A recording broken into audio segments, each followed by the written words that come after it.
Hi. Can everybody hear me? You can hear me? Hi, I'm Nam. You can't hear me? Now it's better? Okay, wait. 1, 2. Hello, 1 2 1 2. Check, check. Mic check. Mine's Yes? mine's pretty good. Okay. Your mic sounds pretty good. All right. My mic sounds nice. Nice Check mic. one. Check. All right. Hello and welcome to the Word in the Streets main stage. My name is Nam Kiwanuka, and I'll be your host during this next event featuring Rollie Pemberton. Rowley Pemberton, author of Bedroom Rapper, Cadence Weapon on Hip Hop, Resistance, and Surviving the Music Industry. Rollie Pemberton is a writer, rapper, producer, and activist who performs as Cadence Weapon. He won the 2021 Polaris Music Prize for his album, Parallel World. His writing has appeared in Pitchfork, The Guardian, and Hazlitt. Based in Toronto, but soon to be moving. Pemberton was a former poet laureate in his hometown of Edmonton. Please join me in welcoming Rollie Pemberton. Hello. Hey. I think my mic sounds really low. No, I think it sounded good. Okay. So we're going to chat a little bit about your memoir, and towards the end of our discussion, if you have questions in the audience, we are going to be taking them. So the book is a memoir, but it also covers a lot of history on the culture of rap from the music magazine scholars. It also touches on the history, not just in Canada and the States, but even in the UK. You write about grime music, trap, house, my favorite. And in the back of the book, you have a suggested reading list on the topic, plus a music playlist. Why did you approach your memoir that way? Yeah, I feel like, it's not just a memoir, it's also, a collection of ideas that made me who I am. And I feel like I almost needed to cite, all the artists who influenced me and like artists that I've met along the way. I feel like the scenes that I was in, whether it was living in Edmonton or Montreal or now in Toronto, I think really informed the artist I became. Mm-hmm. So I definitely have this like kind of archival mind in general. Like, I just wanted to like have the playlist. Like I honestly worked as hard on the playlist as I did on the book. This is the book, and you're going to be doing a reading from it in a little bit. I think most people would think English or music class would be what might inspire pursuing a career in rap. The first line in your memoir is this: "My rap career started in math class." How so? Yeah. So back in junior high, I would just be sitting in the back of class not doing math. And I would be writing rhymes and passing them back and forth with my friend Devin. And that was kind of my earliest memory of rapping. So it wasn't about math class. It was just the environment. That was just the setting. It was just the setting. I don't want to give away too much of what's in the book, but I thought we could do like a fun little game. Some facts, getting to know Rollie. Okay. I've got 7, but I'm thinking they probably become 14 with my follow-ups. All right. So your first CD you remember buying was the Teenage Mutant Ninja Turtles film soundtrack, which had MC Hammer on it. In a previous life, you were also a music reviewer. How would you rate that album now? I wouldn't rate it very highly. I try not to review things nowadays. I just try and, talk about the things I love, and I don't like to be negative about records, but that one, I don't really go back to it often. Well, we're going to talk about the reviewing part in a little bit. But number 2, you describe yourself as being introverted, a nerd, and that you were somewhere between Steve Urkel and Stefan Urkel. Do we all remember Family Matters? And also, in the book, I didn't realize that Stefan Urkel had like a bougie way of spelling his last name. Oh, yeah. Stefan Urkel. Urkel, Yeah. okay. But why did you identify with those characters? It was the same guy playing 2 different characters. Yeah, it's just my way of saying there was just like 2 extreme binaries of like what was a black man on TV, like when I was growing up and very early on. It was like that, or like I almost said, there's like Urkel, there's Carlton or Will Smith or whatever. And like for me, it was like, that's what I got in school, being a black nerd, which I still am. I got Urkel and Carlton a lot. A lot, okay. Number 3, in high school, you wrote a blind item I don't know if there's any like website connoisseurs around here, but blind items used to be very juicy articles online that were anonymous. But in high school, you wrote a blind item column about house parties under the pen name The Party Prince. The Party Prince. Can you give us an example of a blind item that you may have written back then? Yeah, for sure. Yeah, so I was just writing, it's like from the pen of the Party Prince. It was kind of like Gossip Girl vibes, and I would just talk about, what's like what's happening at the house party. I was just like, yeah, I went to this house party, and a bunch of kids came in and stole all the video game systems and the DVDs, and there was a machete fight outside. Like, literally, that's like what it was like going to high school. So, well, like in Gossip Girl, she would walk around and kind of like be taking notes. Were you doing that too? Oh, no. It was just, because, I didn't want to identify myself as being at the party. Right, the Party Prince. Yeah. Okay, number 4. Before you became an MC, you were a text C. Mm-hmm. What is that? So a text C is someone who, back in the day on message boards, you would be typing and rapping with people that way. So I would be... Sounds very nerdy. It's like insanely nerdy. But, I mentioned in the book, lots of other rappers were on these kind of message boards. Like who? Like Earl Sweatshirt and, J. Cole, and Drake was like on a message board, and his username was like Drake Hotel, actually, So I think it's just something with rappers like, just this kind of text seeing was just pure rap, just the page, just on like a really basic message board. And we would just, battle. Do you feel like a part of the appeal was like there was less judgment? You were kind of putting the material out there, but not putting your full self out there. No, it was super critical. Yeah. Like, people were like critiquing everything I was doing, but it was like, I guess that it was kind of removed because it wasn't really me. It was just my username, but it was like very influential time for me. I really honed my skills on these message boards. For sure. Well, you once, number 5 fact about Rowley Pemberton, you once rewrote Hamlet as a contemporary teen gross-out comedy? Yeah. And you received 100% on it. Okay, what is a gross-out comedy? I basically, it was like a book report or something on Hamlet, and I basically just rewrote. I used like the themes of the plot and turned it into basically like American Pie or something, and it was just like... Therefore, the gross out. Yeah, exactly. I got exactly. it. Number 6, speaking of aliases, you had a number of aliases, including Antagon. Yeah. Payroll. How did you finally land on Cadence Weapon? Yeah, so Cadence Weapon, at first it was kind of like a mantra, like I would just say, when I would freestyle, I'd be like, my cadence is my weapon, and it would always come up in my head for some reason. Mm-hmm. And then I was just like, my cadence is my weapon, cadence weapon, like, it stuck, it just was something that was cycling around in my mind. And then I started really thinking about it. It was like my way of saying, music as, a tool to fight, Well, I'm looking at you. This is the last one, number 7. I'm looking at you today. You're dressed in all black. Mm-hmm. But once upon a time, you used to wear all white or ivory. Yeah. And you used a cane as a prop. Yes, what that's was right. that all about? Okay, so that was at my high school grad. I wore an all-white suit, and I had a cane, and I rapped at my grad. Yeah, I wrote a song about how cool it is to graduate from high school, and the cane. And well, it was just that was just a bit of swag. I didn't need the cane, but the outfit needed the cane. Are there pictures? Yeah. Oh, yeah, there are. okay. Yeah. Let's get back into the memoir. It's called Bedroom Rapper. But you write in the book about being profiled in Maclean's magazine, and the writer describes you this way.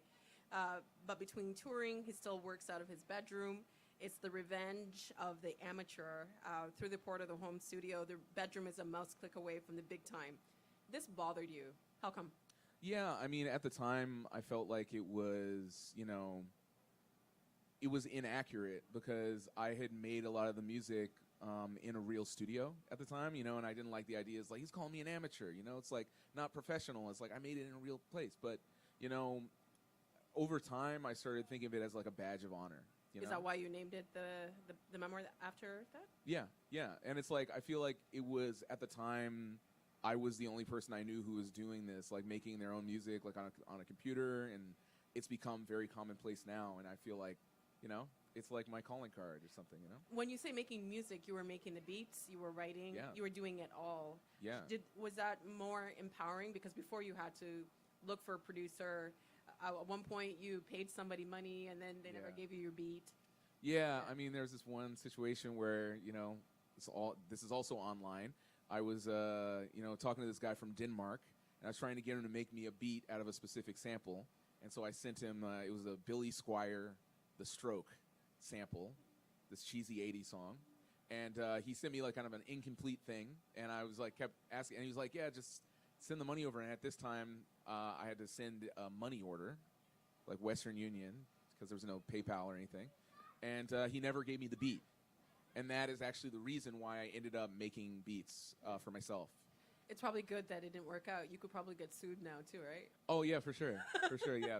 I wouldn't have been clearing anything at that time. You write about growing up in Edmonton and your family being one of a few black families. You write that when you were outside, you saw the world different than when you were home with your family. You describe it this way: but then I'd leave the house and all anyone wanted to talk about was Katie Lang. And that it felt like, quote, like being stuck inside a snow globe, seeing the blurry edges of a more vibrant world calling to me from the other side of the glass. That's really beautiful, by the way. Thank you. What was it like to grow up in an environment where you were constantly reminded of your difference, but you had to figure out how to belong?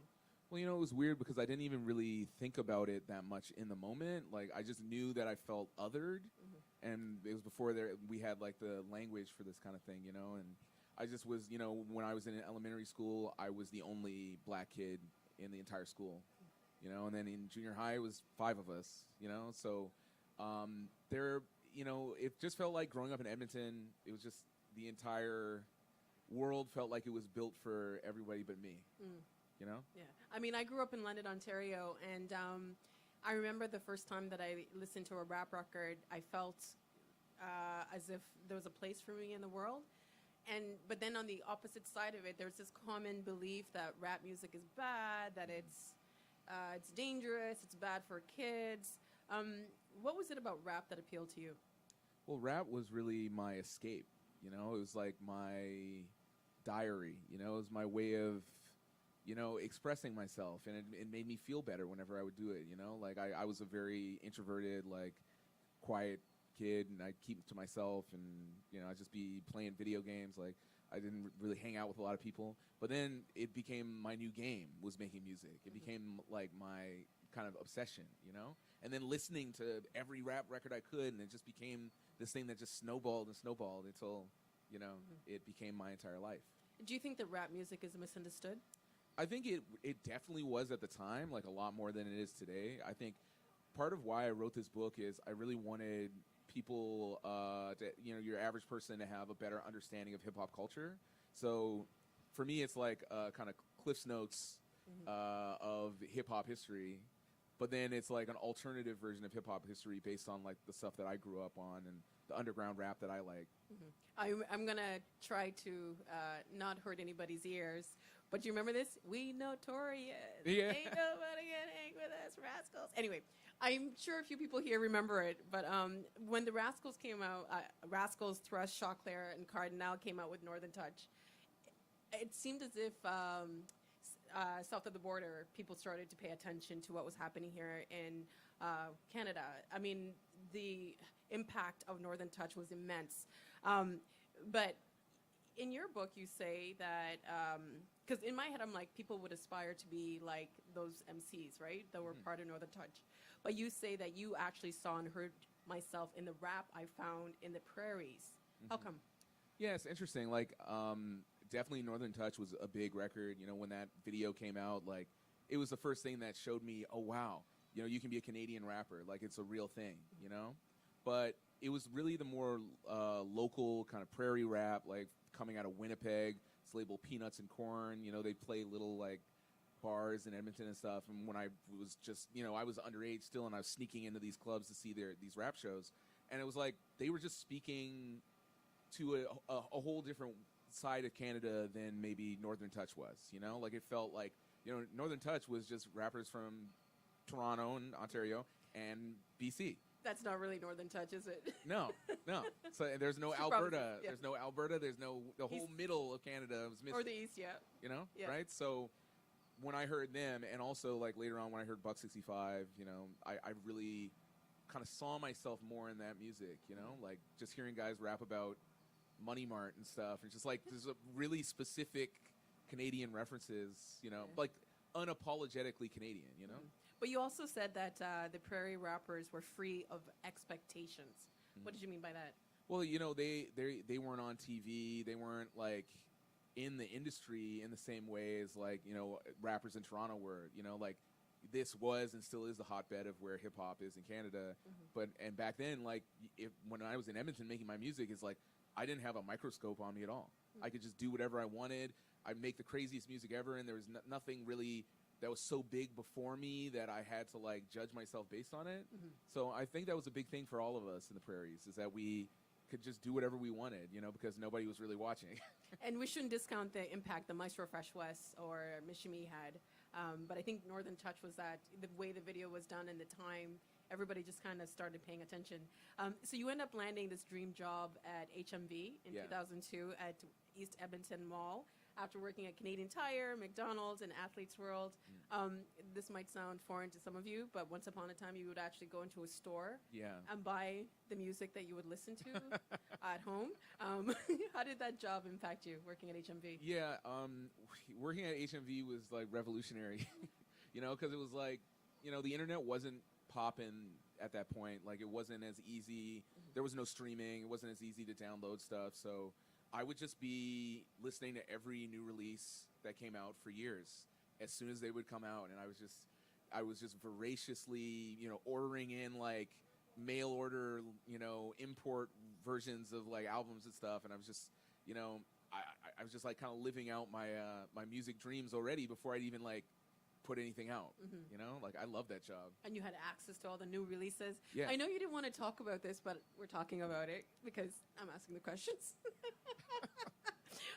You eventually write a review on Pitchfork, and it's published. And you know, you write in the book that getting published by a professional website quickly gave me an overinflated sense of critical superiority.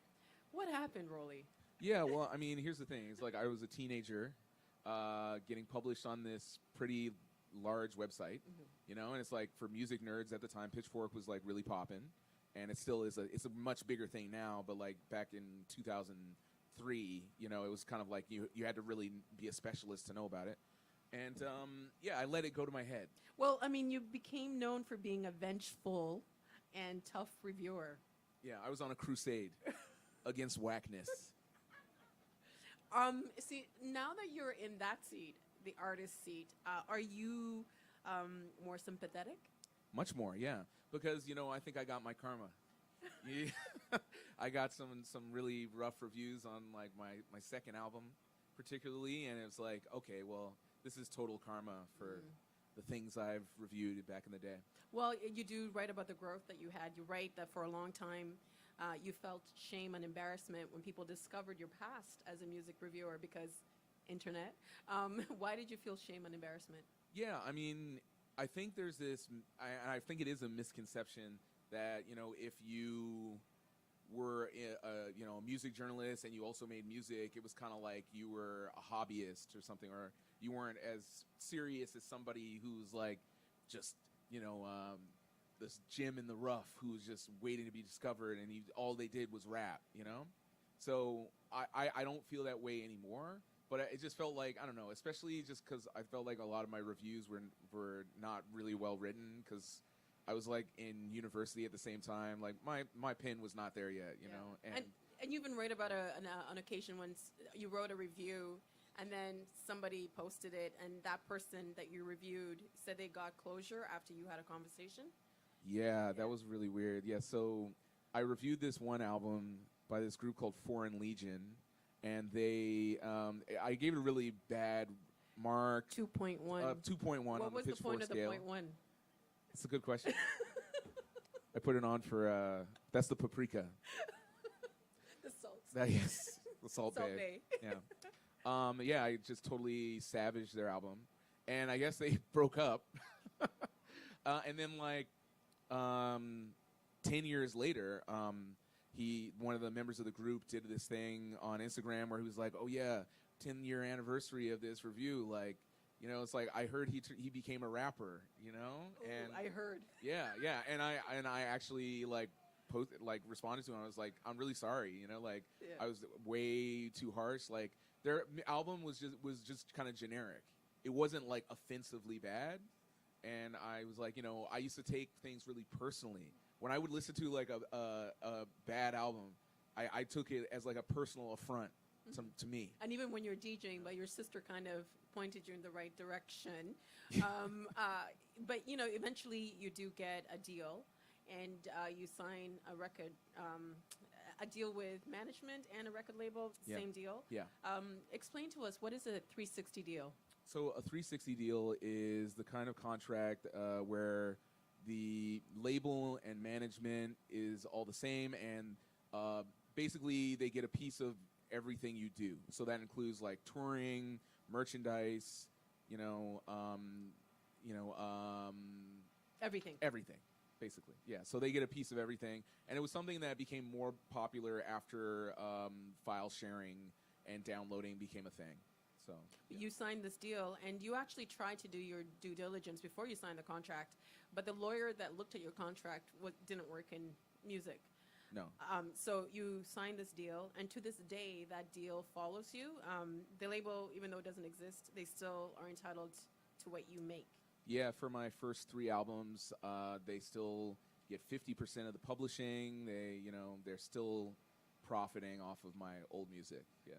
There's this understanding. I worked in the music industry, and there was this understanding that the music industry is ruthless. Record labels are ruthless. It just seems to be. Even Tribe Called Quest warned us. Yeah. That record companies are shady. What do you make of the fact that this is just a given and it's not being addressed? Because also when you think about it, you were working essentially for free for a record company, for this label. Yeah, that's right. Like, for 10 years of working with them, I never got any money from shows, selling records. Like, it was always going back into this big machine of the label, but they weren't accounting to me or explaining what was happening with the money. And it was really frustrating. I think there's a misconception where people are like, oh, like you should have looked at the contract closer, or I think as an artist at that time, I was like a teenager from Edmonton. It was so long ago that I received the contract as a fax. It's like the internet was like, there was no Google or YouTube or anything. Like I couldn't, it wasn't as easy, and the other thing is like I had no leverage, right? That's the thing with a lot of these artists, this might be the only opportunity you ever get to sign a record contract, right? And that's how I felt at the time. Mm-hmm. Why did you stay in the music industry? Why didn't you just leave it behind? Because you were working really hard and you were really struggling. Yeah, I mean, there was a time where I was inactive. Like after the label I was on, they kind of went out of business and they just kind of disappeared. They basically ghosted me. Before ghosting was a thing? Yeah. That would have been around like 2013. Yeah. And then, I really had to just start doing everything myself, and it took me time to adjust.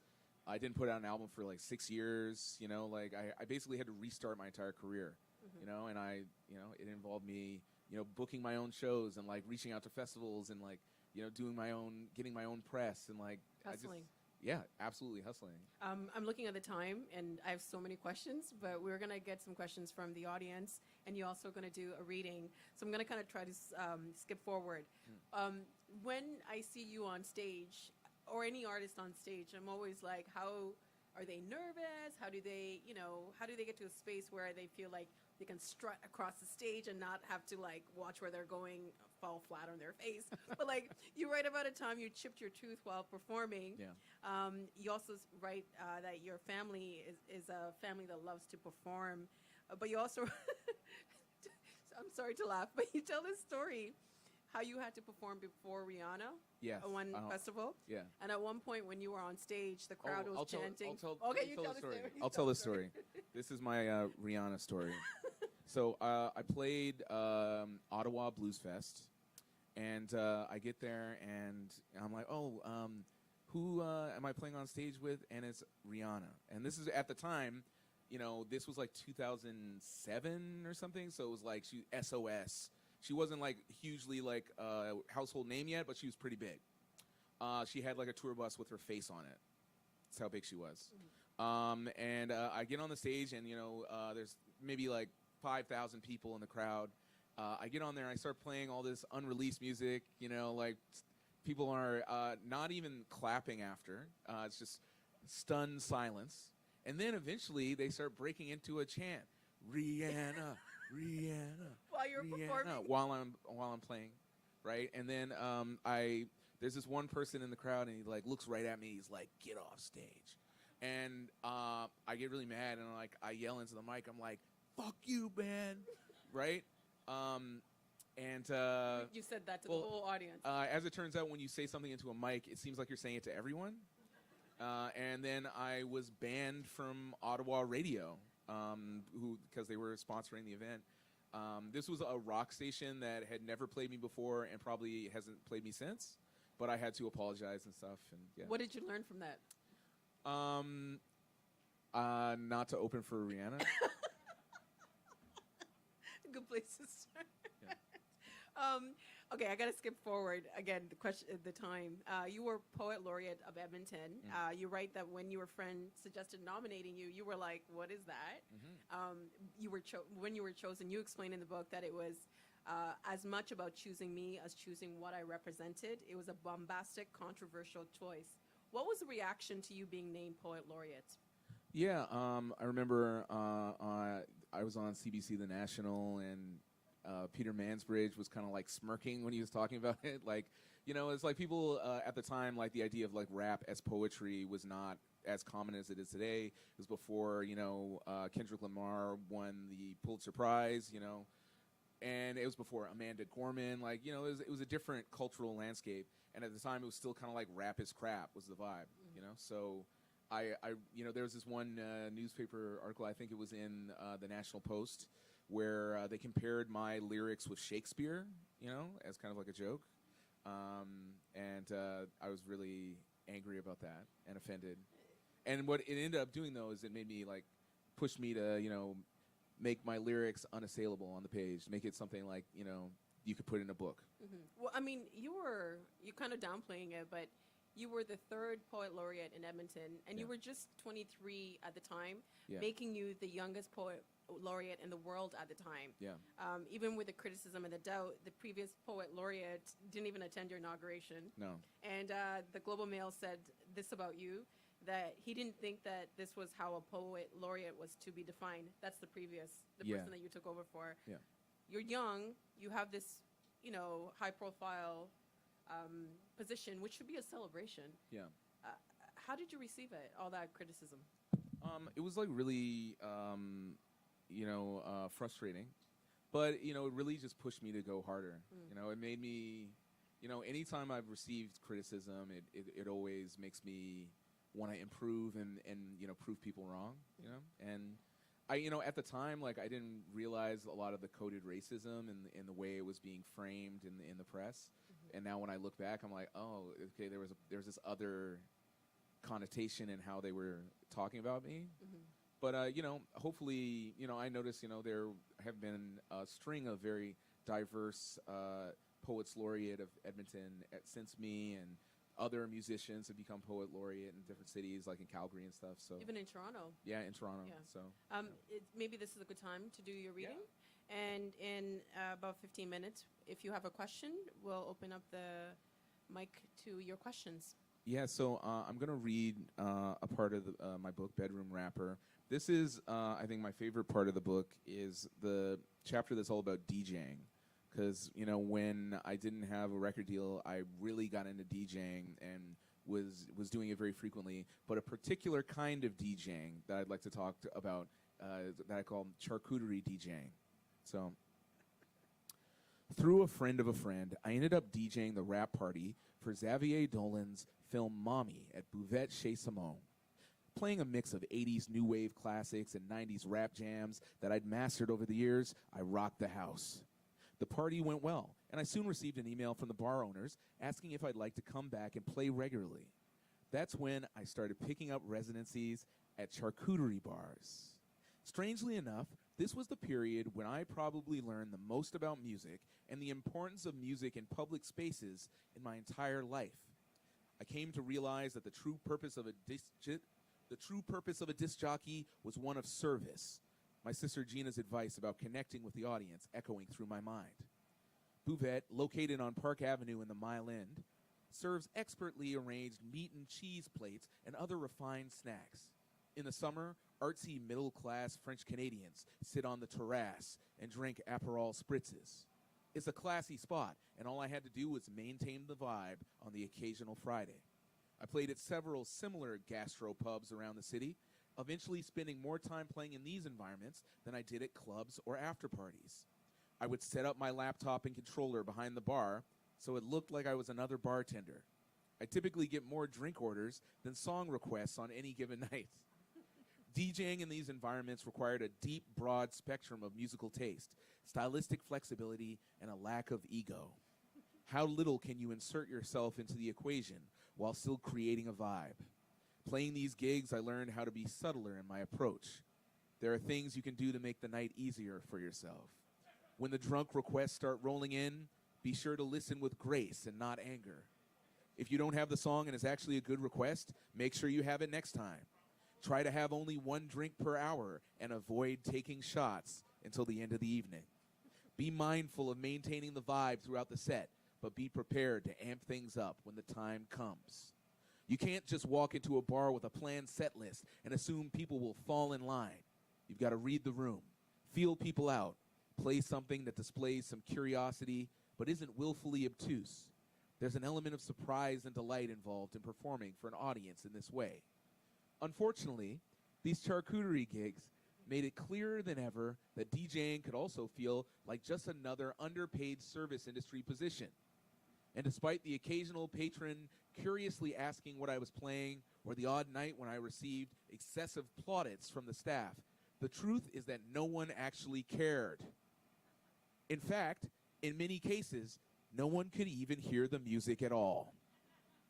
At the bar, there was a constant battle between what was coming out of my mixer, customers talking among themselves, and ambient street noise. Sometimes it felt like these establishments liked the idea of being a charcuterie bar that had a DJ more than they actually wanted to have one. A neighbor who bought the condo above Buvette, ostensibly so she could move into a vibrant, artistic community, quickly decided that she preferred that the entire neighborhood be silent. She called the cops several times a week, complaining about the bass. So when I played my sets, I was forced to perform at a significantly reduced volume that was completely devoid of low end. I dealt with similar circumstances at my other gigs as well. Playing this whisper music as the people around me loudly chomped on roulettes de canard and quaffed goblets of pear liqueur on ice was a little depressing. I'd usually get paid around $140 for a 4-hour set.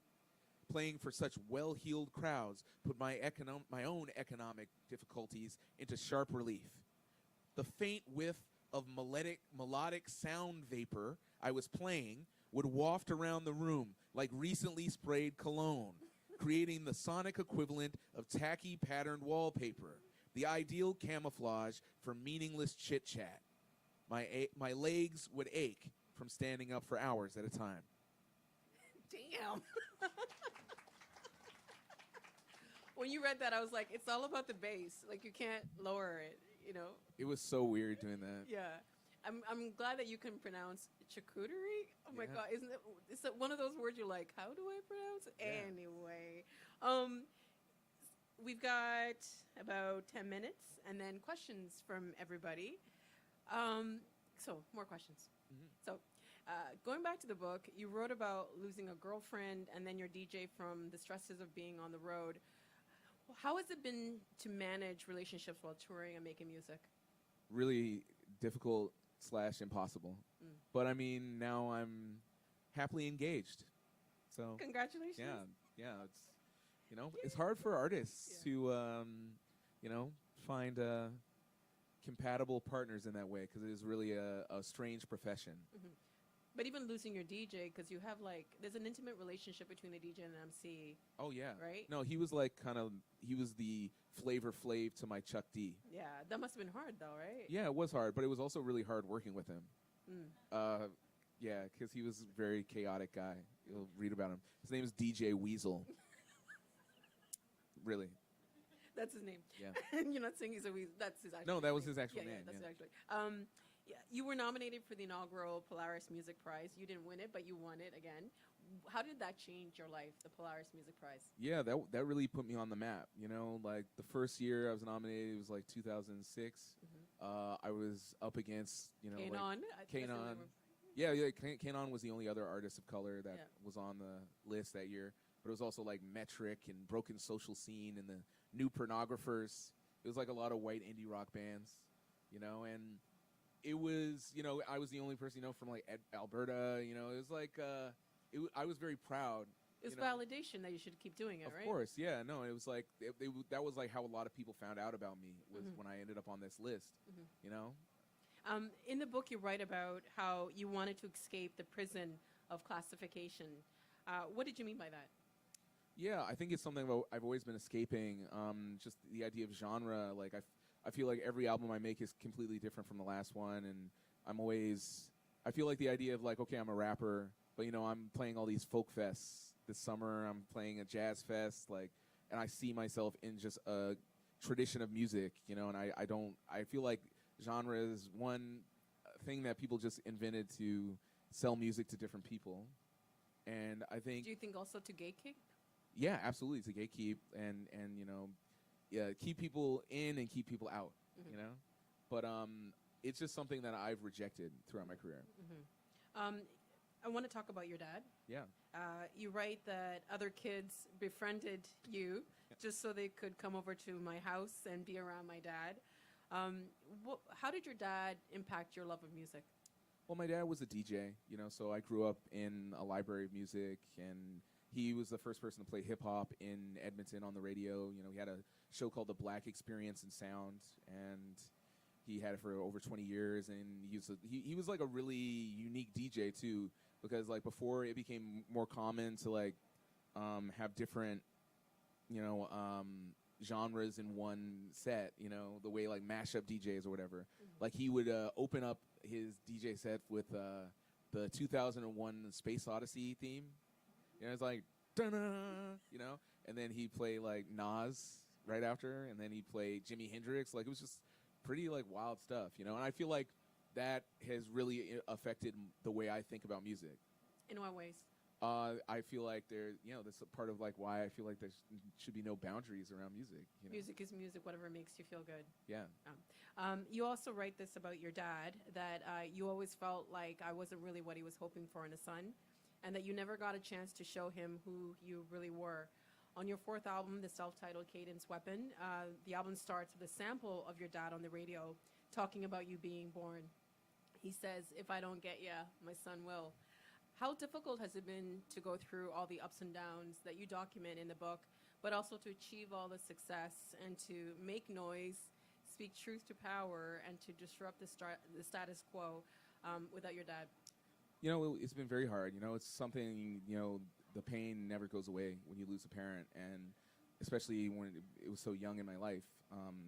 I feel like it's like I didn't really have someone to teach me how to be a man, and it's like I was doing all these, milestones in life, and I didn't have my dad there, and it was really hard, and it's, if there is, some other thing out there, some kind of afterlife, and he's able to see what I've accomplished, that would make me really happy. How much of you now is because of your dad? I feel like as I get older, I'm becoming more and more like him. Yeah. I feel like I'm looking more like him too. Like physically, it's like freaking me out a little bit. But I think it's not a bad thing. I think this is a good time to open up some questions. Does anyone have any questions for Mr. Cadence Weapon? Go ahead. Do we have a mic?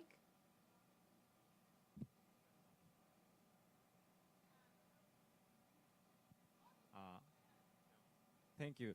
So when you were writing that book, was there any reference point, like a specific book or specific author? Yeah, there were a few things that really inspired me. Reading David Byrne's book, I think How Music Works. That was a really major influence on me because not only is that a memoir, but it also is a really good history of music. And he managed to like weave them together in a way that wasn't, solipsistic or like really selfish or something, And I wanted to find a way to like balance that for myself. So that I think was a book that really inspired me. And also just reading a lot of like Joan Didion essays and stuff, that I think inspired me a lot. Thanks. Thanks for the question. You write in the book that you like doing research. I love doing research. What is it about research that you connect to?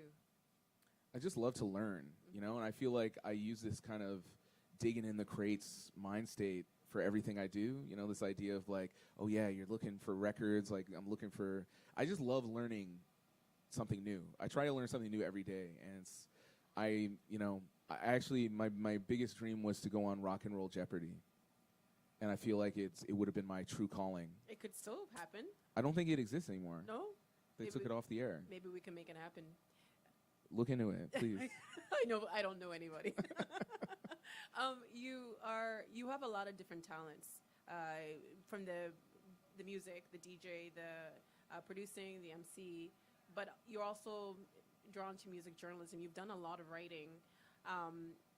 What do you think as an MC, someone who uses words to affect change, what is the connection with everything that you do? I think for me, it's just everything is just different ways of sharing ideas, and everything I do is really just about bringing people together and sharing my experience, and it's like I feel like this book is a really good example of that because a lot of people have asked me why I've included so many other bands and why I'm talking about so much stuff that isn't specific to my life or whatever, but I feel like that's the most important thing in my life is, the things that I listen to, it's like that's how my memory functions is through music. And why now? What is it about this stage in your life that you feel ready to write a memoir? I felt like, the timing is really good, especially I just won the Polaris Prize. But it was, it's something I've always wanted to do. I feel like I've already lived like a few lives. And I just wanted to catalog what had happened. And I felt like, especially over the pandemic, it was just a really a weird time where I was able to take inventory of my entire life in this isolated way that, I probably won't ever have an experience like that again. And I feel like this book is a book that, only I could have written. It's like I feel like there's not a lot of people giving opportunities to young black writers from Edmonton who are rappers. It's like very specific. Yeah, speak on it. The pandemic, I don't really want to talk about the pandemic because I just want to forget it, but the P word. We're still navigating it, and I think it's I think it's such a unique point in time because we've all lived through this, but we've all had different experiences of the pandemic. What did you learn about yourself during these past 2 years? Over the past 2 years, I was writing this book during the day and working on my album Parallel World by night. So I was kind of going back to the beginning and then going into the future at the same time. It was really quite a strange sensation. And I think what I learned from writing the book was I realized that I was looking back at my process, when I first started, and I got back into this kind of novice mindset, back to when I was a child, back when I was in my mom's attic, and like the way it felt, and the excitement and the exploration of like making music for the first time. And I reminded myself of that, and I took that and applied it to the new music I made. And I feel like that's why it resonated with so many people, actually, that particular album. So the pause allowed you to reconnect to yourself. Yeah. Do we have any other questions? Yes?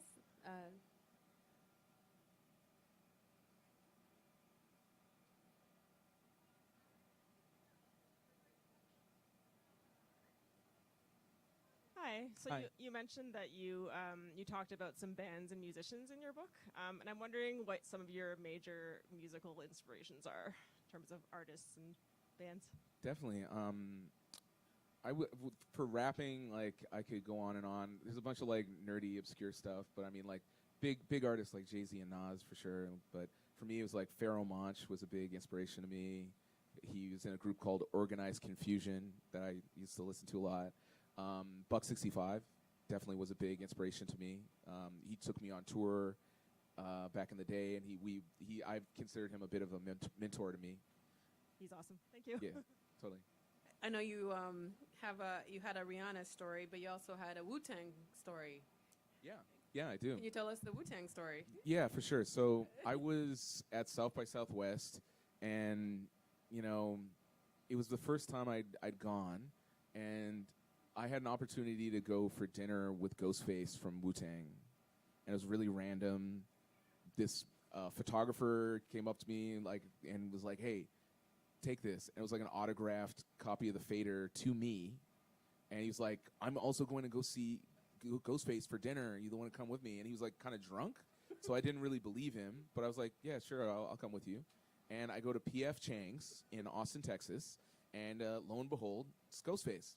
And there's all these journalists around and all these like Def Jam reps at this big table, and I just trying to keep a low profile, and I just like sit, and I turn and I'm like sitting right next to Ghostface, and I'm like, okay, don't screw this up. And they were kind of like, "Who are you?" You know?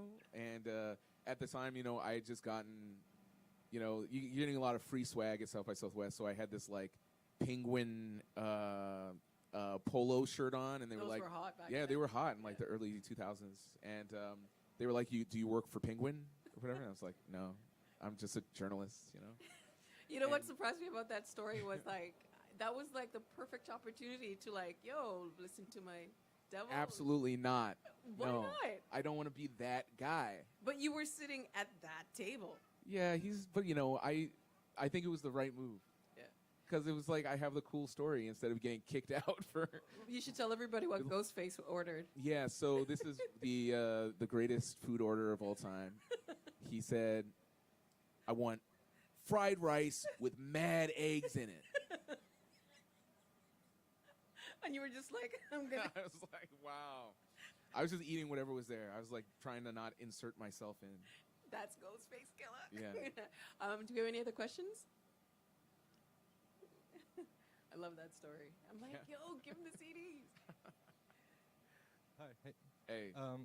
Yeah, like back in I think 2006 or 7, I think you did like a killer mashup of Rick Ross's Hustler and Simeon Mobile Disco Hustling, right? Yeah.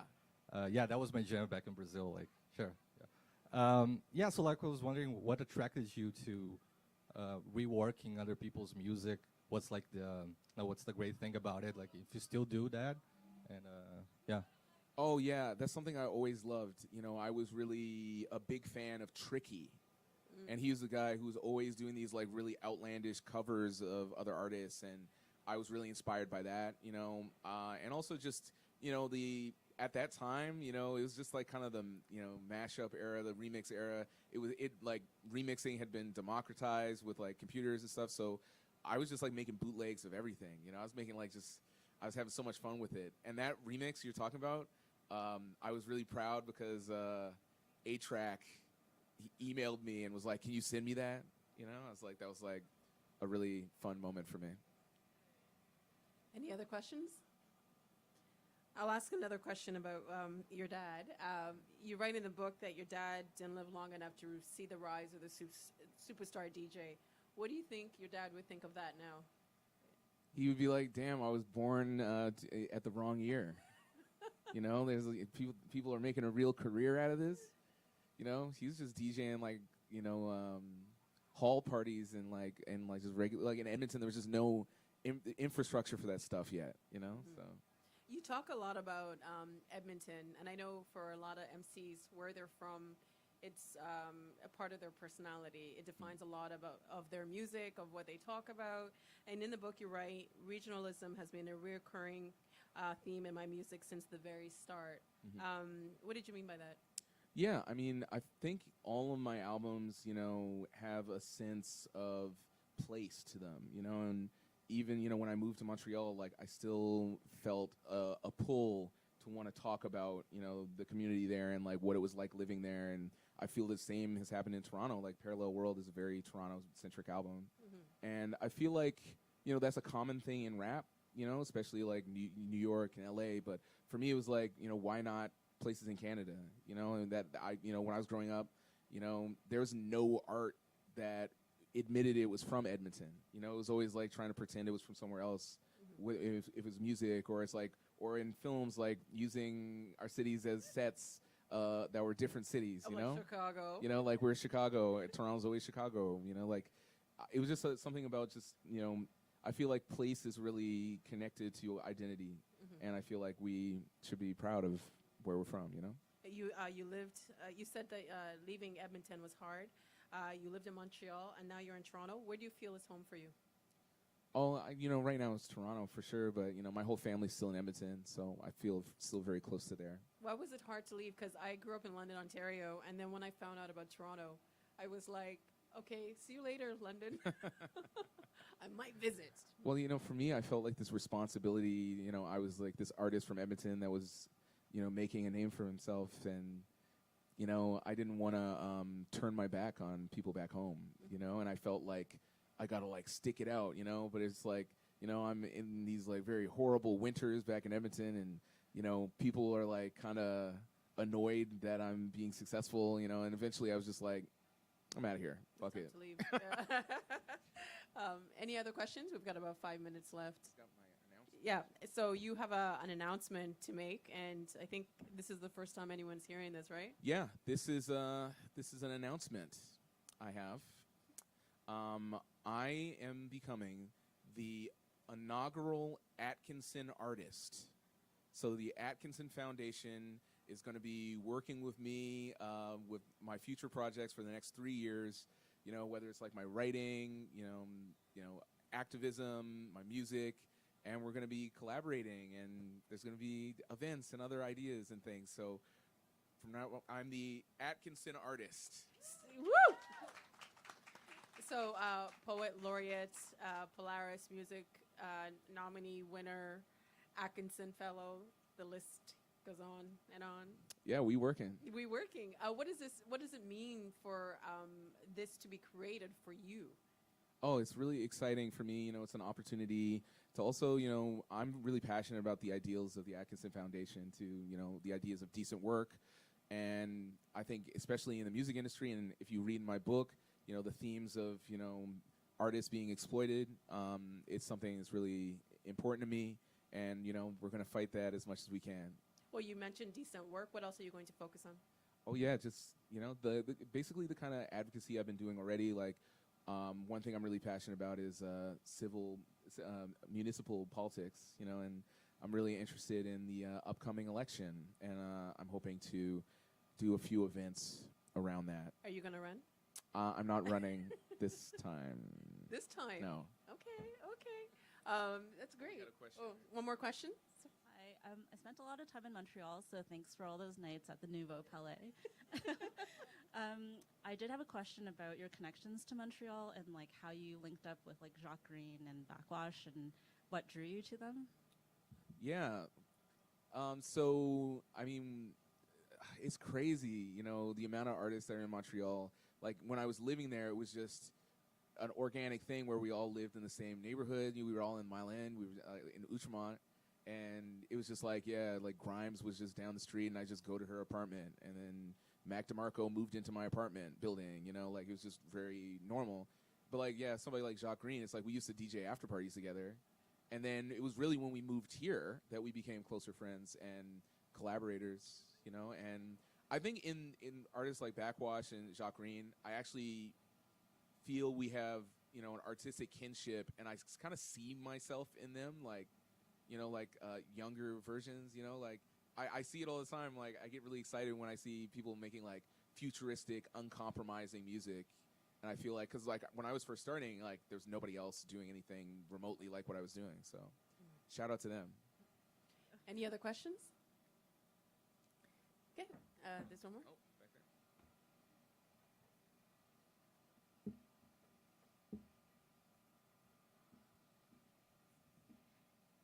I was just wondering from your perspective and with your experiences, I guess taking the poetry aspect of hip hop culture so seriously and getting like broader recognition and that sort of thing. I was just wondering, like, where do you see it going, and do you think that trend will continue, and to what extent will it be maybe more performative, or like you were kind of hinting at with like your reading and some of your past experiences, where it's just sort of a more superficial aspects of the culture? Like, where do you see those things going? You know, I really see it getting to a place where it is even more mainstream than it is now. Like, I know, like, hip-hop culture in Canada is really, especially in Toronto, is really popping. But I feel like we just lost Flow 93.5. You know, it's like we're losing. We take 2 steps forward with 2 steps back. You know, and I feel like when it comes to poetry specifically, like, I think sometimes in Canada, I feel like, you know, we can be a little bit behind the Americans sometimes. You know, it's like, I feel like with regards to, you know, the fact that you have somebody like Amanda Gorman who, you know, is making all these waves. You know, it's like, I think people in Canada might be hard pressed to like name, you know, like three big poets or something. You know, I think that's going to change in the coming years, and I feel like just a more, you know, mainstream appreciation of rap as an art form. And I feel like I tried to do that with this book. That's like a big reason why I wrote this book, is to just make it easier for people to understand, you know, the variety of hip hop that is in Canada, you know, and like all different styles, and like the history of it and how deep it goes, and, you know, it's something I'm really passionate about. And I feel like I just want to see us as a country go even further. You know, I want to see us get to a point where, you know, it's like, yeah, like, you know, we're winning equivalent to like a Pulitzer Prize for a rap album, you know? Mm-hmm. Thank you for that. That was a great question. Any other questions? You're actually going to be signing books Yeah. for everybody? Yeah. Well, I'll get you to sign mine later. Yeah, for sure. For sure. Yeah. And I think that is our time, and the stage will be back tomorrow at 10 a.m. Thanks so much for spending some time with us. Appreciate it. Can I get a selfie? Yeah. Wait.